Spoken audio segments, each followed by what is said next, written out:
UP में भले चुनाव अगले साल हो, लेकिन एसआईआर पर सियासी घमासान अभी से छिड़ गया है। वोटर्स के नाम कटने को लेकर योगी आदित्यनाथ और अखिलेश यादव एक दूसरे पर लगातार हमला कर रहे हैं। दोनों ओर से दावा किया जा रहा है कि दूसरे पक्ष के वोट कट गए हैं। इस बीच आज चुनाव आयोग की ओर से यूपी में एसआईआर की ड्राफ्ट लिस्ट जारी हो गई है, जिसके बाद यूपी में वोटर्स की तस्वीर करीब करीब फाइनल हो चुकी है।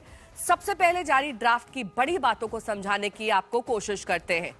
यूपी में जारी एसआईआर की लिस्ट में 2.89 करोड़ वोटर्स के नाम कट गए हैं। एसआईआर से पहले यूपी के 15.44 करोड़ वोटर्स थे, अब 12.55 करोड़ मतदाता बचे हैं, यानी करीब 18% मतदाताओं के नाम काट दिए गए हैं। अब ये नाम कटे क्यों हैं, उनकी वजह भी देख लेते हैं। करीब 46 लाख मतदाता वो हैं जो मृत पाए गए हैं। इसके अलावा 2.17 करोड़ यानी तकरीबन 14% मतदाता वो हैं या तो अनुपस्थित थे या फिर दूसरी जगह शिफ्ट हो चुके हैं। इसके अलावा करीब 25 लाख मतदाताओं के नाम 2 जगह पर थे जिन्हें हटा दिया गया है। अब राज्य निर्वाचन आयोग 1 करोड़ 4 लाख मतदाताओं को नोटिस भेजने की तैयारी में है। ये वो मतदाता हैं जिनका कोई रिकॉर्ड ही नहीं मिला है, यानी यही वो वोटर्स हैं जिन्हें लेकर घुसपैठी वाली सियासत हो रही है, जिन्हें अब चुनाव आयोग नोटिस भेजने की तैयारी कर रहा है।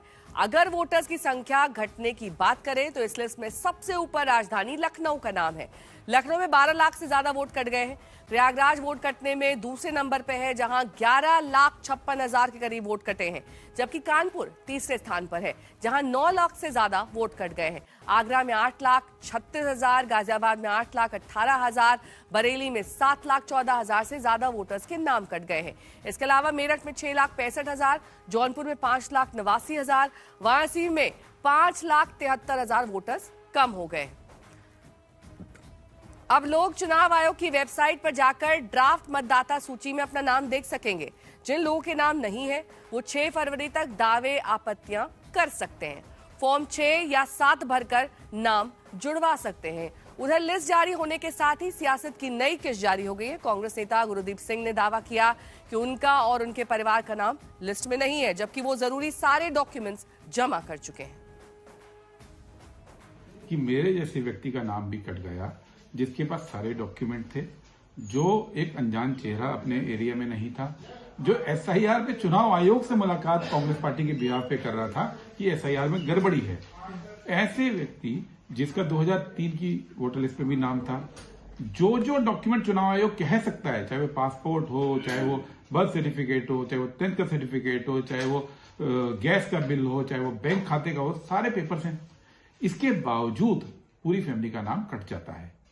तो चुनाव आयोग बार बार ये कह रहा है कि एसआईआर में कोई भी एलिजिबल व्यक्ति का नाम नहीं कटेगा। हम कह रहे हैं कि आपने किस आधार पर नाम काट दिया, और ऊपर से तुर्रा ये कि चुनाव आयोग ये कह रहा है कि 2 करोड़ लोग जिन्होंने घर शिफ्ट किए, उन्होंने कागज जमा नहीं किए, उनका नाम कट गया। यहां तो कागज भी जमा किए थे, कागज जमा करने के बावजूद नाम कट गया है। और ये सिर्फ मेरी कहानी नहीं है, 2 करोड़ तो उत्तर प्रदेश के अंदर और देश भर के अंदर अन्य कई करोड़ लोग ऐसे हैं जो जेन्युइन वोटर्स हैं, जिनके पास सारे डॉक्यूमेंट्स हैं, लेकिन इस प्रक्रिया में हमारा अधिकार छीन लिया गया।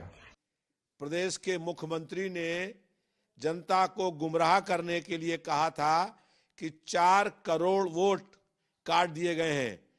मुख्यमंत्री जी को अपने इस बयान पर खेद व्यक्त करना चाहिए कि उन्होंने जनता के समक्ष असत्य आंकड़ा प्रस्तुत किया था।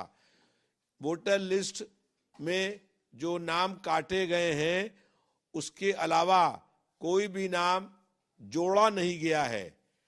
इलेक्शन कमीशन का काम है कि हर मतदाता का नाम लिस्ट में हो, लेकिन बड़े पैमाने पर वोटर लिस्ट से लोगों के नाम काट दिए गए हैं। अब चुनाव आयोग को चाहिए कि फॉर्म 6 भरने की प्रक्रिया शुरू करे।